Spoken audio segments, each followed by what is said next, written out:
If we had gas lines, and if we didn't have in place, which we don't, an immediate way to ration, and the rationing plan that we in Hayes put together in June of 1979 worked fine. It was odd even rationing by license plate. That won't work anymore. We don't have service station attendants. And I don't believe we printed up rationing books. And so I think in the 2 or 3 week gap, while we tried to figure out a rationing program, it's not just the motors top up their tanks. The service stations top up their tanks. The jobbers top up their tanks. And that big sucking system you hear is not Ross Perot's worry about naphtha. It's we've sucked our gasoline supplies dry.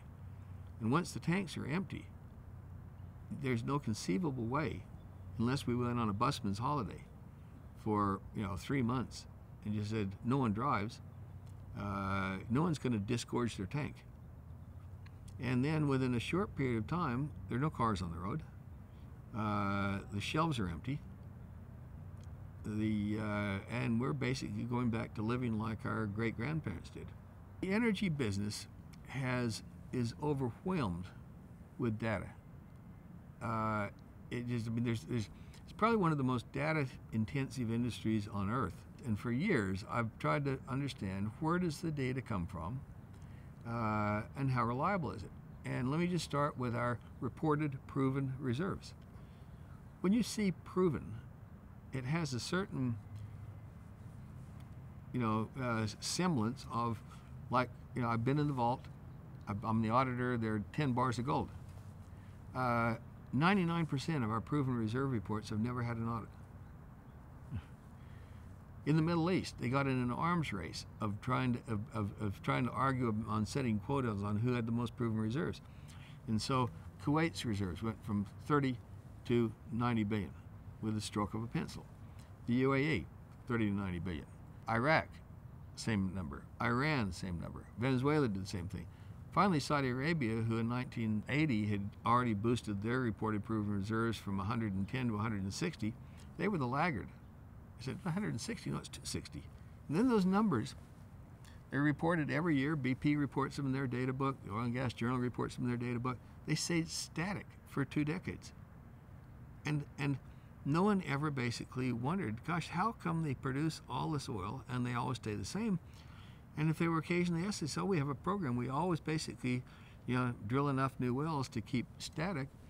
And I get curious about the productivity of the Middle East, and finally do 2.5 years of research on Saudi Arabia's oil field productivity. I wasn't even going to get into the proven reserve thing because I thought it's just too complicated. And then, thank my lucky stars, there was a whistleblower at Shell Oil Company who sent a big document kit to the New York Times and the Wall Street Journal, and out of that came the Shell Oil Proven Reserve scandal. And those reserves went from 21 to 13 billion barrels in less than a year on 4 revisions because they brought in an auditor. And that gave rise to me finally beefing up one aspect of Twilight in the Desert that's a trivial aspect compared to the productivity. The proven reserves in the Middle East are overstated by at least a third, maybe 40%. But the proven reserves all over have been overstated because they're all numbers that were driven by internal people wanting to basically to get their per barrel costs down. They just added to the base of proven reserves, saying, well, who knows? It'll be 80 years before, and I won't be around. We don't have any reliable production statistics in the world on all the important key producing fields other than the North Sea and Cantarell. I mean, Saudi Arabia confidently says they have 11.3 million barrels a day of productive capacity, and they confidently say we're producing 8.6 million barrels a day. We were producing 9.6, but then we cut back so price wouldn't collapse. But there isn't anyone on Earth that has any idea how you'd allocate that production among the 6 key fields, let alone whether it's right. The world economy is basically based on, has been built on quicksand. And then to realize that it would have been so easy to clamor and demand data reform. If we had the last 5-year quarter by quarter production history of the largest 200 producing oil fields in the world, then you could trend them out, and you could start to prove with the with a proof probability in the 90-95% range, we're either quite a few years away from peak oil, or we're past it. Why people don't want that data, I can't imagine. I really honestly don't get it as to why people are so complacent.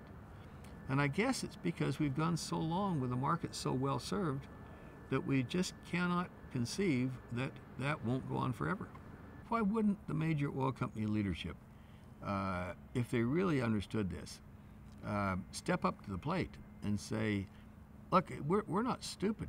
We're spending billions. I mean, collectively, the 5 major oil companies are spending something like $150 billion this year on their E&P, and none of them are growing their production. And yet they all say the world has ample resources. And I've argued to several of these individual company leaders, if I were you, I would publish your field-by-field production to show the magnitude of your decline so that analysts don't think. Right now, analysts are starting to think these guys are stupid. That you'd look smart. Well, we couldn't do that. It would scare people. And I think basically there's a sort of unthought through sense that if basically, even if that were true, and I honestly believe that the leadership of the industry does not believe it's true. They think the world has unlimited amounts, and they're not able to connect their pitiful internal performance with what they believe the world can do. And they keep saying, well, yeah, but if we just had access to the Middle East, we'd be in clover. And say, I shouldn't know more about the Middle East than they do. But I did spend 3 years going through hundreds of technical reports that led me to the conclusion that the Middle East oil fields are few and far between and very old. So if one of the major oil companies broke ranks and said, we're peaking, oil prices are going to go way up, they would actually then not be blamed. But right now, those guys are setting themselves up in the target of vicious criticism. The Senate had a hearing and had 4 of our CEOs of big oil. And I watched every single one of them promise the senators, you got to realize oil's a commodity. It goes up and it comes down.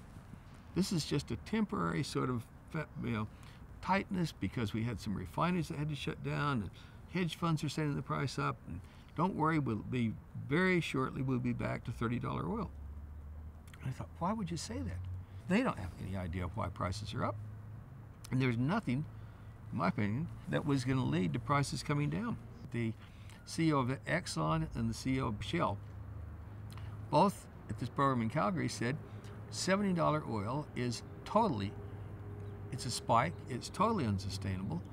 The economy won't tolerate it. And by the time the end of the week, oil prices were at 80.